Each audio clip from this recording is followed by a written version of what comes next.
ॐ तव कथामृतं तप्तजीवनं कविभिरीरितं कल्मषापहं श्रवणमङ्गलं श्रीमदाततं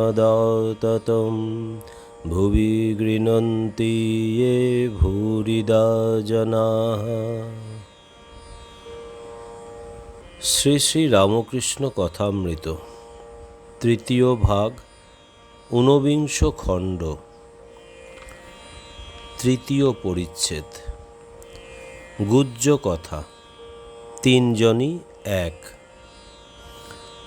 বলরামের বাড়ির বৈঠকখানার পশ্চিম পার্শ্বের ঘরে ঠাকুর বিশ্রাম করিতেছেন, নিদ্রা যাইবেন।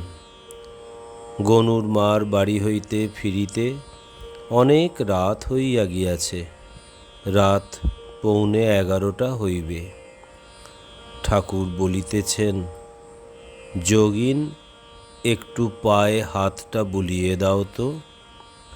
কাছে মণি বসিয়া আছেন, যোগিন পায়ে হাত বুলাইয়া দিতেছেন। এমন সময় ঠাকুর বলিতেছেন, আমার খিদে পেয়েছে, একটু সুজি খাবো। ব্রাহ্মণী সঙ্গে সঙ্গে এখানেও আসিয়াছেন। ব্রাহ্মণীর ভাইটি বেশ বায়াতবলা বাজাইতে পারেন। ঠাকুর ব্রাহ্মণীকে আবার দেখিয়া বলিতেছেন, এবার নরেন্দ্র এলে কি আর কোনো গাইয়ে লোক এলে ওর ভাইকে ডেকে আনলেই হবে। ঠাকুর একটু সুজি খাইলেন। ক্রমে যোগিন ইত্যাদি ভক্তেরা ঘর হইতে চলিয়া গেলেন। মণি ঠাকুরের পায়ে হাত বুলাইতেছেন। ঠাকুর তাহার সহিত কথা কহিতেছেন। শ্রীরামকৃষ্ণ, আহা, এদের ব্রাহ্মণীদের কি আহ্লাদ। মণি, কি আশ্চর্য, যীশুখ্রিস্টের সময় ঠিক এই রকম হয়েছিল। তারাও দুটি মেয়ে মানুষ, ভক্ত, দুই ভগ্নী, মার্থা আর মেরি।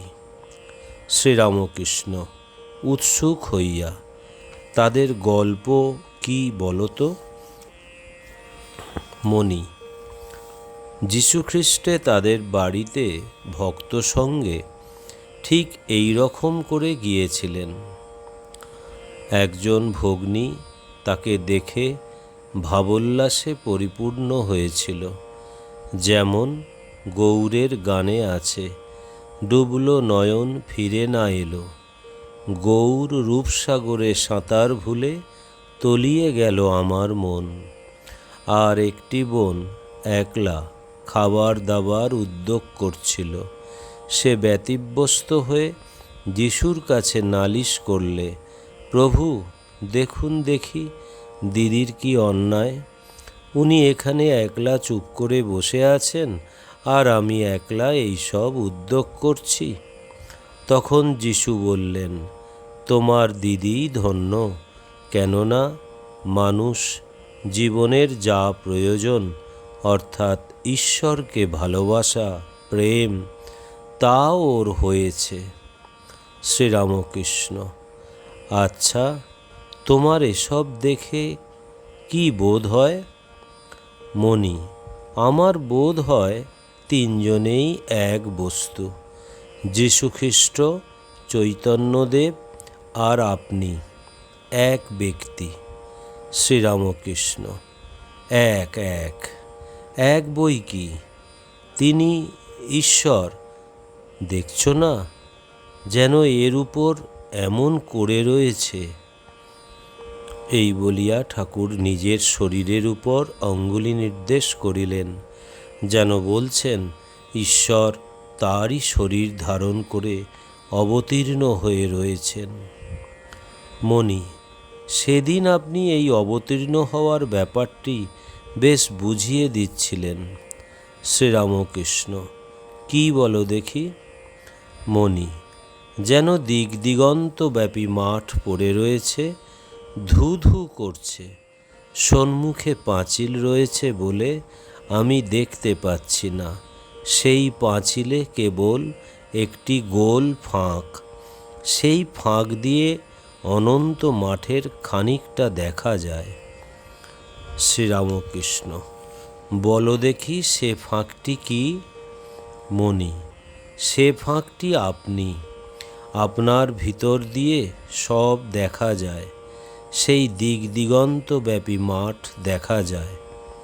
শ্রীরামকৃষ্ণ অতিশয় সন্তুষ্ট, মণির গা চাপড়াতে লাগলেন আর বললেন, তুমি যে ওইটে বুঝে ফেলেছ, বেশ হয়েছে। মণি: ওইটি শক্ত কিনা পূর্ণ ব্রহ্ম হয়ে ওইটুকুর ভিতরে কেমন করে থাকেন, ওইটি বুঝা যায় না। শ্রীরামকৃষ্ণ: তারে কেউ চিনলি না রে, ও সে পাগলের বেশে, দিনহীন কাঙালের বেশে, ফিরছে জীবের ঘরে ঘরে। মণি: আর আপনি বলেছিলেন যিশুর কথা, কি কি? মণি: যদুমল্লিকের বাগানে যিশুর ছবি দেখে ভাবসমাধি হয়েছিল। আপনি দেখেছিলেন যে যিশুর মূর্তি ছবি থেকে এসে আপনার ভিতর মিশে গেল। ঠাকুর কিয়ৎকাল চুপ করিয়া আছেন, তারপর আবার মণিকে বলিতেছেন, এই যে গলায় এইটা হয়েছে, ওর হয়তো মানে আছে। সব লোকের কাছে পাছে হালকামি করি, না হলে যেখানে সেখানে নাচা গাওয়া তো হয়ে যেত। ঠাকুর দ্বিজোর কথা কহিতেছেন, বলিতেছেন, দ্বিজো এলো না? মণি: বলেছিলাম আসতে, আজ আসবার কথা ছিল, কিন্তু কেন এলো না বলতে পারি না। শ্রীরামকৃষ্ণ: তার খুব অনুরাগ। আচ্ছা, ও এখানকার একটা কেউ হবে, অর্থাৎ সাঙ্গপাঙ্গের মধ্যে একজন হবে না? মণি: আজ্ঞা হ্যাঁ, তাই হবে, তা না হলে এত অনুরাগ। মণি মশারির ভিতর গিয়া ঠাকুরকে বাতাস করিতেছেন। ঠাকুর একটু পাশ ফেরার পর আবার কথা কহিতেছেন। মানুষের ভিতর তিনি অবতীর্ণ হইয়া লীলা করেন, এই কথা হইতেছে। শ্রীরামকৃষ্ণ: তোমার ওই ঘর, আমার আগে রূপ দর্শন হতো না, এমন অবস্থা গিয়েছে। এখনো দেখছো না, আবার রূপ কম পড়ছে। মণি: লীলার মধ্যে নরলীলা বেশ ভালো লাগে। শ্রীরামকৃষ্ণ: তাহলেই হলো, আর আমাকে দেখছো? ঠাকুর শ্রীরামকৃষ্ণ কি বলিতেছেন যে আমার ভিতর ঈশ্বর নররূপে অবতীর্ণ হইয়া লীলা করিতেছেন? বিংশ খণ্ড।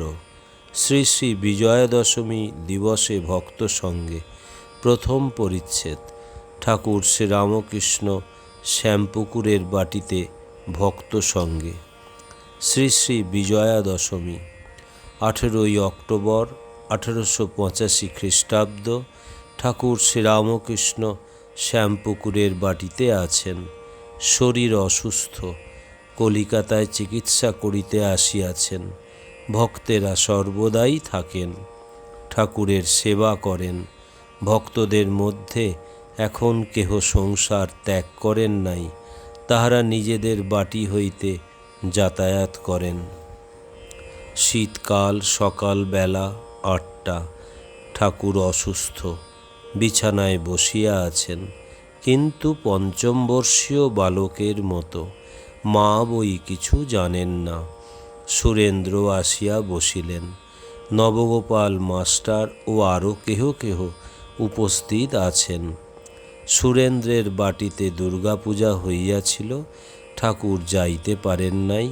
ভক্তদের প্রতিমা দর্শন করিতে পাঠাইয়াছিলেন। আজ বিজয়া, তাই সুরেন্দ্রের মন খারাপ হইয়াছে। সুরেন্দ্র: বাড়ি থেকে পালিয়ে এলাম। শ্রীরামকৃষ্ণ মাস্টারকে: তা হলেই বা, মা হৃদয়ে থাকুন। সুরেন্দ্র মা মা করিয়া পরমেশ্বরীর উদ্দেশ্যে কত কথা কহিতে লাগিলেন। ঠাকুর সুরেন্দ্রকে দেখিতে দেখিতে অশ্রু বিসর্জন করিতেছেন। মাস্টারের দিকে তাকাইয়া গদগদস্বরে বলিতেছেন, কি ভক্তি! আহা, এর যা ভক্তি আছে! শ্রীরামকৃষ্ণ, কাল 7টা সাড়ে 7টার সময় ভাবে দেখলাম তোমাদের দালান, ঠাকুর প্রতিমা রহিয়াছেন, দেখলাম সব জ্যোতির্ময়, এখানে ওখানে এক হয়ে আছে, যেন একটা আলোর স্রোত দু জায়গার মাঝে বইছে, এ বাড়ি আর তোমাদের সেই বাড়ি। সুরেন্দ্র, আমি তখন ঠাকুর দালানে মা মা বলে ডাকছি, দাদারা ত্যাগ করে উপরে চলে গেছে। মনে উঠল, মা বললেন আমি আবার আসব। বেলা 11টা বাজিবে, ঠাকুর পথ্য পাইলেন। মণি হাতে আঁচাবার জল দিতেছেন। শ্রীরামকৃষ্ণ, মণির প্রতি, ছোলার ডাল খেয়ে রাখালের অসুখ হয়েছে, সাত্ত্বিক আহার করা ভালো। তুমি গীতা দেখো নাই? তুমি গীতা পড়ো না? মণি, আজ্ঞা হাঁ, যুক্তাহারের কথা আছে। সাত্ত্বিক আহার, রাজসিক আহার, তামসিক আহার, আবার সাত্ত্বিক দয়া, রাজসিক দয়া, তামসিক দয়া, সাত্ত্বিক অহং ইত্যাদি সব আছে। শ্রীরামকৃষ্ণ, গীতা তোমার আছে? মণি, আজ্ঞা আছে। শ্রীরামকৃষ্ণ, ওতে সর্বশাস্ত্রের সার আছে।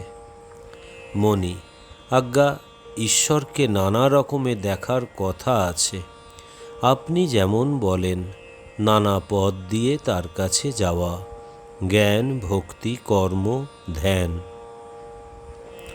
শ্রীরামকৃষ্ণ, কর্মযোগ মানে কি জানো? সকল কর্মের ফল ভগবানে সমর্পণ করা। মণি, আজ্ঞা দেখেছি ওতে আছে। কর্ম আবার 3 রকমে করা যেতে পারে, আছে। শ্রীরামকৃষ্ণ, কি কি রকম? মণি, প্রথম জ্ঞানের জন্য,